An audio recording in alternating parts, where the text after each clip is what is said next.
today as defense. Now, in this particular argument, I will be presenting an additional analysis which will go along the lines of, number one, highlighting the most important aspects of this case, and number two, rebuttaling the prosecution's arguments. That was a snippet of Chloe Truong from Independence High School competing at the Cal National Debate Institute, making history as a first-year policy student to be named debate and speech champion. And Chloe joins me now to chat more about the competition. Chloe, thank you so much for being here. Hi, thank you for having me, Jessica. Yes, congratulations. This is so incredible for you to make history. I want to start back, and before we talk about the competition, just about your journey to be there. You are the president of the debate team, yes, and you're a senior. So tell me about your journey. So I started debating with 4 other students in an English classroom, and we had little to no idea what this activity was. We were kind of just learning as we go, and eventually when we joined the Silicon Valley Urban Debate League, I started my career in public forum, which is a completely different new format.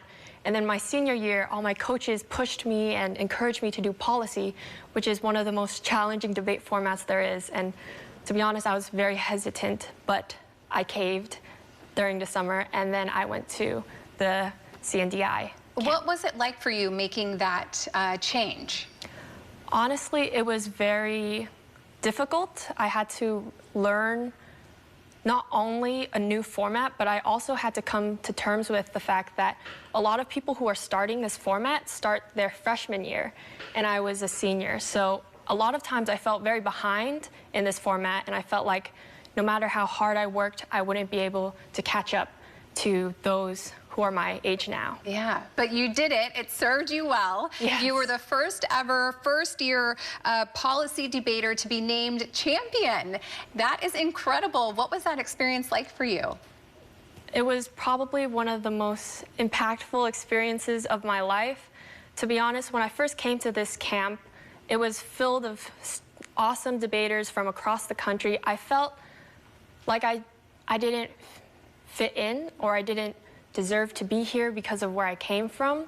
But throughout that entire journey, I learned that because of my background, because I know back in East Side, I have debaters waiting for me to come back and teach them, I had this hunger to learn as much as I possibly could and take that back home with me. Incredible. Well, congratulations. You not only were the champion, but you were named the first speaker and MVP. Talk about what those awards mean. So in debate, they have speaker points throughout each round, and depending on how well you speak within the round, judges give you points. So overall, I was named first speaker, and then MVP in our lab was just was an award given out by our lab leaders on the most valued competitor or most well-rounded person. Yeah, well, congratulations. That is quite an accomplishment. It's amazing to get those individual awards and then to be named co-champion with your partner.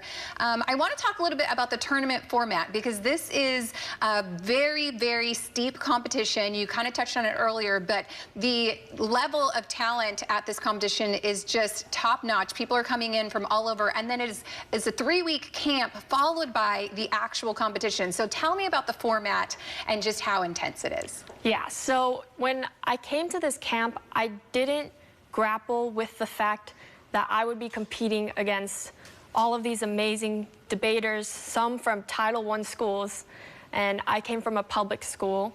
So knowing that, I came into this camp with a mindset that I know absolutely nothing, and I'm going to try to absorb as much as I possibly can.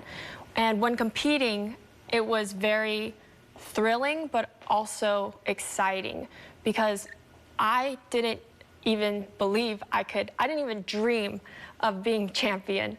So just that possibility of making it that far was something I couldn't comprehend myself. Yeah. And just being able to do that against all these amazing debaters was incredible. What do you want to tell your teammates and classmates and just anyone who maybe wants to pursue debating in the future? I would want to tell them that they should be dreaming bigger. I didn't even imagine a world where I won one round against these debaters, nevertheless, the whole tournament. So if everyone at my team were given the same resources as maybe more well-off debaters, I know that they can reach the same heights as I did. Yeah. Chloe, what's in store for you in your future? What are the big dreams and goals that you have to achieve later in life? I am not exactly sure yet, but what I do know is I want to pursue a career in law, maybe, something involving the community.